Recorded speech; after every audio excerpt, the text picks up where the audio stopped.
Belonia 10ই December সিপিআইএমের 24তম মহাকুমা সম্মেলন অনুষ্ঠিত হল বিলোনিয়ার পুরাতন টাউন হলে, যেখানে প্রাক্তন মুখ্যমন্ত্রী ও পলিট ব্যুরোর সদস্য মানিক সরকার কেন্দ্র ও রাজ্যে বিজেপি সরকারের সমালোচনা করেছেন।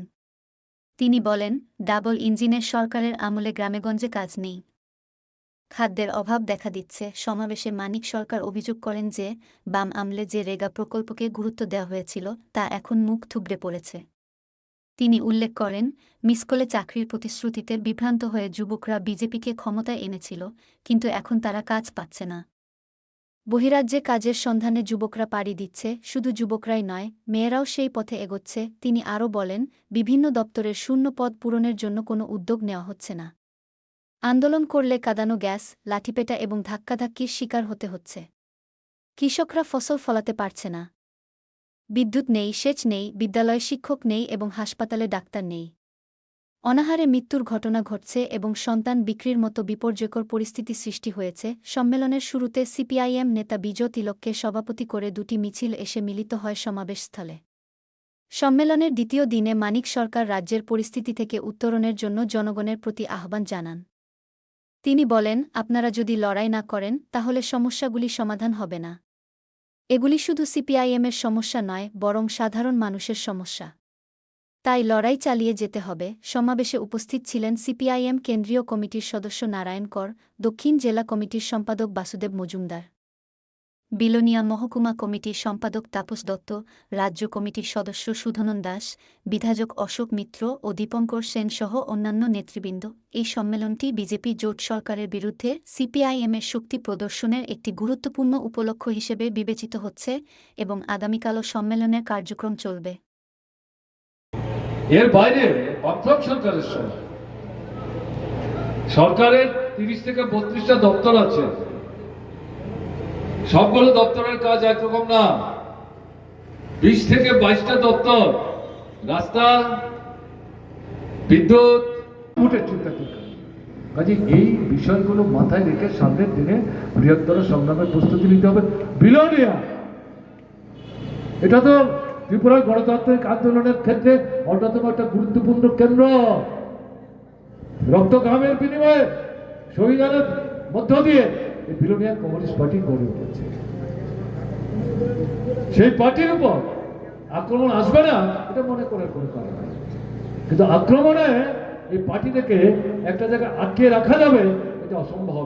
এটা অতীতেও যেমন প্রমাণিত হয়েছে, এখনো আপনাদেরকে ঘুরে দাঁড়িয়ে এটাকে প্রমাণ করতে হবে বিলোনিয়াকে আটকে রাখা যাবে না।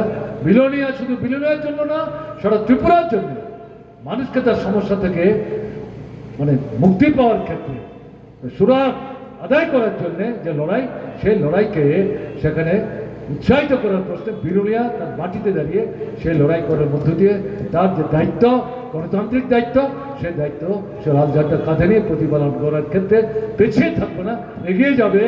এই দৃষ্টিভঙ্গি নিয়ে আজকে আপনারা এখান থেকে যাবেন। সম্মেলন আমাদের আরম্ভ হবে বিকেলবেলা। সেই সম্মেলনে সামনের দিনে গত 3 বছর এই দৃষ্টিভঙ্গি নিয়ে কাজ করতে গিয়ে কোথায় সাফল্য, কোথায় অসাফল্য, কোথায় দুর্বলতা, কোথায় খামতি, কোথায় ঘাটতি, এগুলো যেমন পর্যালোচনা হবে। এই যে বিষয়গুলো আমরা এখানে আলোচনা করলাম, এর ভিত্তিতে সামনের দিনে আমরা কি পদ্ধতিতে এগোবো, আমি যে বিষয়গুলি বলার চেষ্টা করলাম, এগুলিকে মাথায় রেখে তার বাইরেও যদি অতিরিক্ত অন্য কোনো পরিকল্পনা গ্রহণ করার প্রয়োজন থাকে, এই সম্মেলনের প্রতিনিধিরা আপনারাই যাদেরকে বাছাই করে পাঠিয়েছেন তারা আলোচনা করে সিদ্ধান্ত নেবেন, এগুলো আপনাদের কাছে যাবে।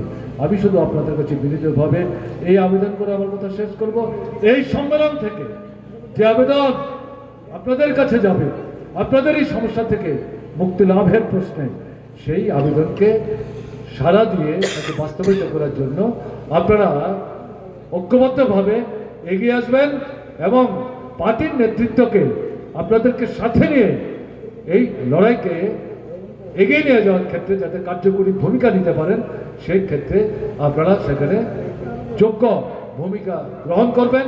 এই প্রত্যাশা ব্যক্ত করে আপনাদেরকে অভিনন্দন জানিয়ে আমি আমার কথা বলা শেষ করছি। ভালো থাকবেন, আমার নমস্কার। বেঁচে পড়তে থাকতে চান, ছেলে মেয়ের ভবিষ্যৎ যদি উজ্জ্বল করতে চান, রক্ষা করতে চান, লড়াই ছাড়া দ্বিতীয় কোনো পথ নাই।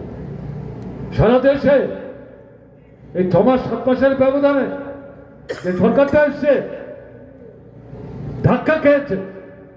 বিজেপি একটাই আবার তৃতীয়বারের জন্য সরকার করতে চেয়েছিল, কিন্তু পারেনি। আসন কমেছে, ভোট 1.1 কমেছে। অন্য দলের আরো দু একটা নতুন দল মিলে সরকার চালাচ্ছে, কিন্তু তার নীতির কোনো পরিবর্তন নাই। জনবিরোধী ভূমিকা, জিনিসের দাম বাড়ছে, মুদ্রাস্ফীতি হচ্ছে, বেকার সমস্যা বাড়ছে, বেকার সমস্যার সমাধানের কোনো ব্যবস্থা নাই। এই যে জায়গাটা, এর পাশাপাশি এর বিরুদ্ধে লড়াই আন্দোলন যাতে সংগঠিত হতে না পারে, তার জন্য ধর্মের কথা বলে মানুষের মধ্যে বিভেদন তৈরি করার চেষ্টা করছে, মুসলিমদের বিরুদ্ধে আক্রমণ কেন্দ্রীভূত করছে, স্থানে স্থানে খ্রিস্টানদের বিরুদ্ধে, বুদ্ধিস্টদের বিরুদ্ধেও আক্রমণ করার চেষ্টা করছে। কাজে ওখানে সারা ভারতবর্ষে এরা যা করছে, ত্রিপুরাতে অন্য কাজে একই জিনিস করার চেষ্টা করছে, ফারাক কিছু নাই।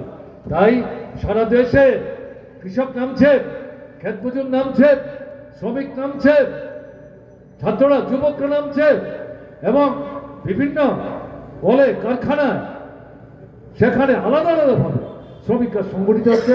শিক্ষক, কেরানি, কর্মচারী, ব্যাংক ইত্যাদি যে সমস্ত কর্মচারী, তারাও তাদের নিজ নিজ এলাকায় দাবি দেওয়া নিয়ে তারা তাদের যে সংগঠন, তার মাধ্যমে সরকারের উপর চাপ সৃষ্টি করার চেষ্টা করছে। মানুষ বুঝতে পারছে লড়াই ছাড়া, এই সরকারের উপর চাপ সৃষ্টি করা ছাড়া বেঁচে বাঁচতে থাকার ন্যায্য দাবি আদায় করা সম্ভব হবে না।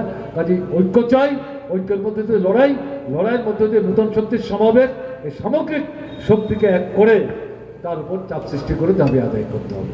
ভোট যখন আসবে তখন, এখনই বসে বসে ভোটের হিসাব 23 হলো না, আবার 28 হবে, এখনো তো মিছিল টিছিল করে লাভ নেই। ভোট যখন আসবে 2 মাস আগে বেরোবে। এই চিন্তা যারা করছেন তারা সুবিধাবাদী, তারা লড়াই থেকে মুখ বাঁচাবার, পিঠ বাঁচাবার চেষ্টা করছেন। তারা ভোটের সময় ঠিক মতো কাজ করেন মনে করার কোনো কারণ নেই, তাদের জন্য অপেক্ষা করার দরকার নেই। যারা আছেন তাদেরকে দায়িত্ব নিয়ে এগোতে হবে। এই সভার এবং সম্মেলনেরও বটে প্রধান অতিথি ভারতের কমিউনিস্ট পার্টি মার্ক্সবাদীর পলিট ব্যুরোর সদস্য, ত্রিপুরার প্রাক্তন মুখ্যমন্ত্রী কর্ণ মানিক সরকার, আমাদের পার্টির নেতা কমরেড সুদন দাস, কমরেড বাসুদেব মজুমদার, এবং আপনারা যারা আমার বয়োজ্যেষ্ঠ অভিভাবক, স্থানীয় ব্যক্তিবর্গ, মায়েরা, বোনেরা, ভাই ও বন্ধু।